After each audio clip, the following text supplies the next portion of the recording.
Ready? Start.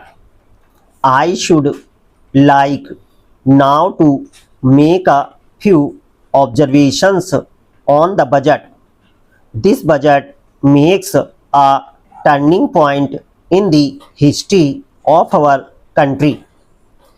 It is no use attempting, as some of my friends have done, either to deprecate the budget very strongly or to suggest that we are not witnessing a new revolution in our methods of physical training and technique. I want it to be quite clearly pointed out to my friends that we are now facing the lean years of Indian finance.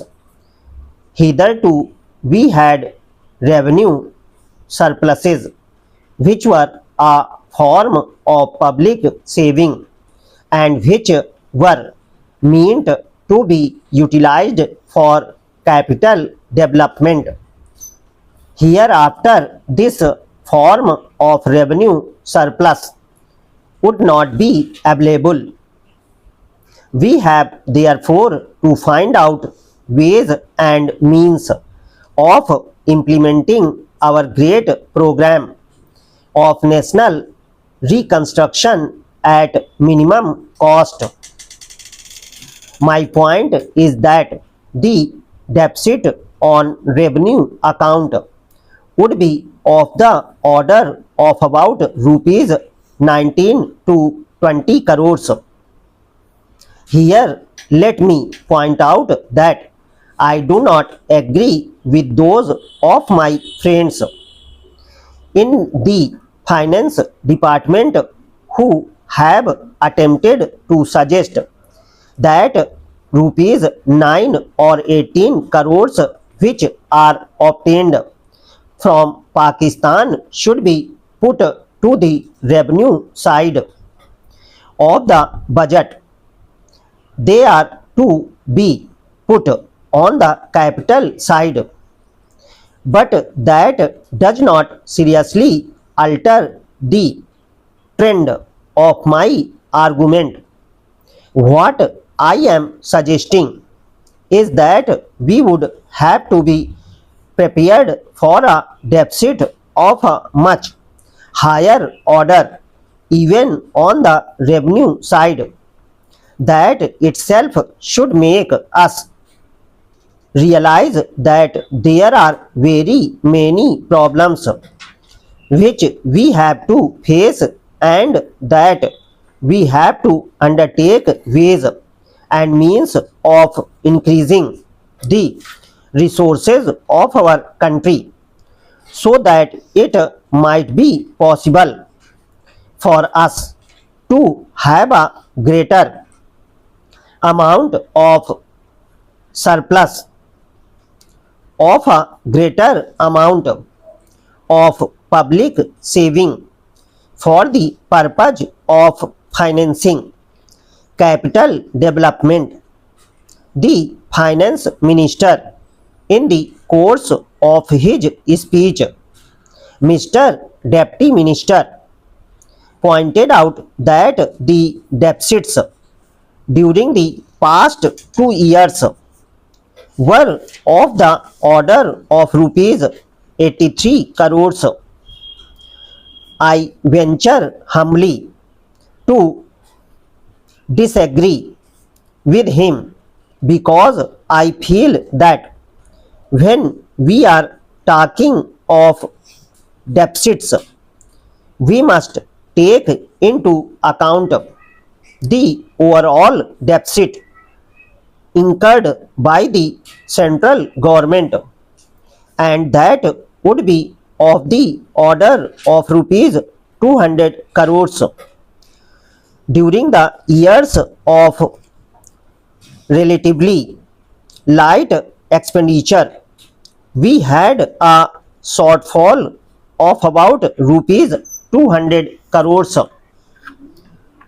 Undoubtedly, Now, when we are going to have a very great amount of expenditure, we might have a greater amount of deficit, and we would have to find out ways and means of trying to meet our capital expenditure.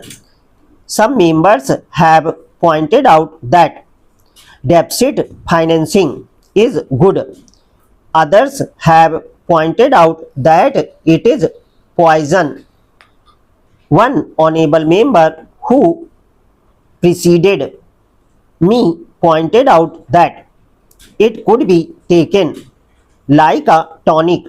Now, I am not willing to enter into the merits of deficit financing or demerits of deficit financing in an academic spirit. The time has now come when we should face realities. I do suggest that we have to indulge in deficit financing, because without indulging in deficit financing, it would not be possible for us to indulge in capital expenditure on such a large scale. But when we are talking of the scope of deficit financing, I would like to place before the House and the Finance Minister the two great limitations which face us.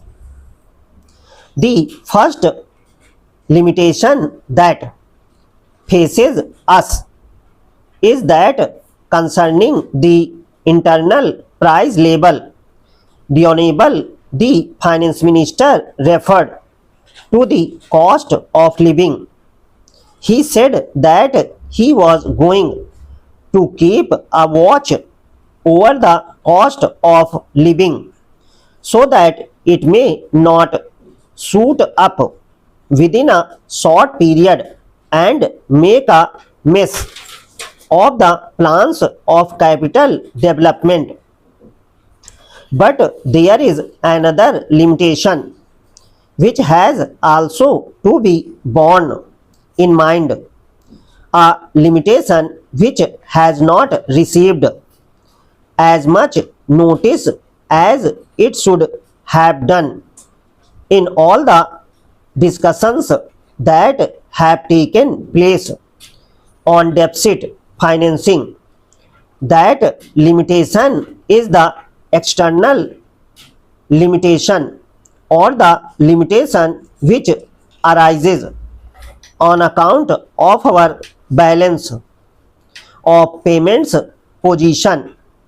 I think this is as important, Mr. Deputy Speaker, as the internal price label, and I should like to elaborate that particular point of bit more, because I feel that a time will shortly arrive when we might have either to reconsider our policy or might even have to leave the sterling club of which we are a member.